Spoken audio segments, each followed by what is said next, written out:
आप देख रहे हैं एक्सप्रेस न्यूज टुडे, सच्ची खबर सब पे नजर।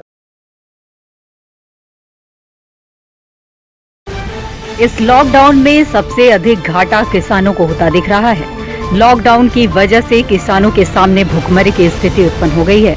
रोहतास जिले के नासरीगंज प्रखंड के लगभग 3 से 4 बीघा के भूमि में यहां के किसान फूलों की खेती करते हैं, लेकिन इस बार खेत में फूल खिलकर भी मुरझा रहे हैं। इन फूलों का कोई खरीदार नहीं।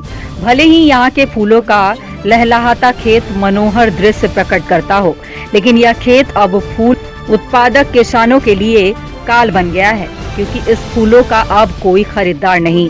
माना जा रहा है कि यहाँ के हर एक किसान को 70 से 80 हजार का घाटा हुआ है। किसान कहते हैं कि कई जगह लगातार फोन कर रहे हैं कि फूल ले जाइए, लेकिन इस फूल का औने पौने दाम में भी कोई खरीदार नहीं मिल रहा।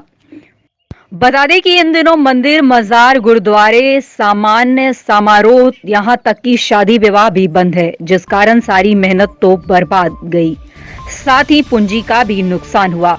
इसी मौसमी खेती से हर साल नासरीगंज के किसान फूलों की खेती से हजारों कमाते थे, लेकिन इस बार किसान बर्बाद हो गए हैं।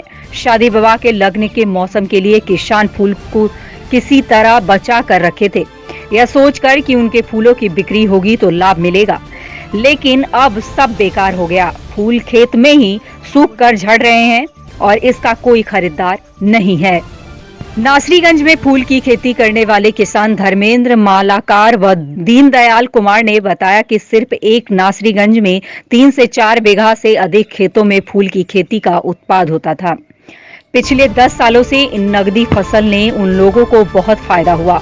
इस बार फूल खिलकर तैयार हैं, लेकिन कोई खरीदार नहीं खरीदने आ रहा। फूल खेत में ही सूख कर झड़ रहे हैं। यूं कहे कि फूल के पंखुड़ी के साथ उनके सपने भी जमीन में गिरकर बर्बाद हो गए। बड़े जतन से ओलावृष्टि से बचाकर इन फूलों को रखा गया था, लेकिन जिन फूलों के पौधों को किसान आसानी से पत्थर से बचा लिया, लेकिन वायरस की मार ने उन किसानों को कहीं का नहीं छोड़ा। यहाँ के किसानों का कहना है कि 3 से 4 बीघे में लगे इस फसल से 70 से 80 हजार का नुकसान हुआ है। दरअसल इन किसानों ने उन्नत किसानी का प्रशिक्षण किया था।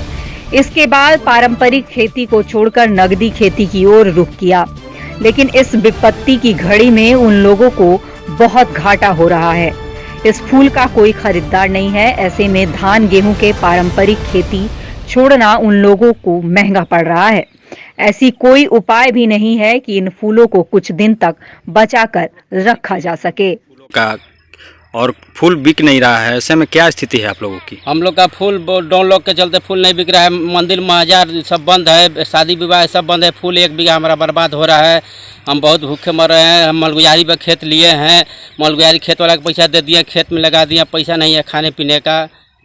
कितना फूल की खेती किए हैं? 1 बीघा किए हैं, मलगुजारी पर लिए हैं। कहाँ कहाँ खेती किए हैं अभी? 1 बीघा 10 कट्ठा है, 10 कट्ठा वहाँ पर है, अरार पर है, 10 कट्ठा 5 कट्ठा वहाँ पर है। कौन सा जगह है ये? नासरीगंज में है। क्या नाम हुआ आपका? मेरा धर्मेंद्र मालाकार नाम है। आप लोगों ने खेती किया है फूलों की, क्या इस लॉकडाउन को लेकर आप लोगों की परेशानी हो रही है? इस फूल की खेती से हम लोग के बहुत भारी नुकसान हुआ है। लॉकडाउन के चलते हमारा फूल बिक नहीं रहा है। मंदिर बंद है, शादी ब्याह का कार्यक्रम सब बंद है। बर्थडे में फूल बिकता था, सब हमारा सब फूल ठप हो गया है। कोई इसका डिमांडे नहीं है। कितना खेती किए हुए हैं फूल का? तो खेती के 3 से 4 बीघा में हमारा अगल बगल में एरिया में फूल लगा हुआ है। ये 4 कट्ठा का प्लॉट है फूल का खेती। एक सीजन में आप लोग कितने कमाते होंगे? ये 4 कट्ठा में 70 से 80 हजार लोग हम लोग कमा लेते थे। अभी क्या स्थिति है फूलों की? फूलों के कोई बिक्री नहीं है, सब फूल पड़ा हुआ है। अब इसका कोई डिमांडे नहीं है। अब इसको नुकसान करके अगला फसल की स्कीम देखेंगे। क्या नाम हुआ आपका? हमारा नाम दीनदयाल सिंह है। हमारा घर नासरीगंज है।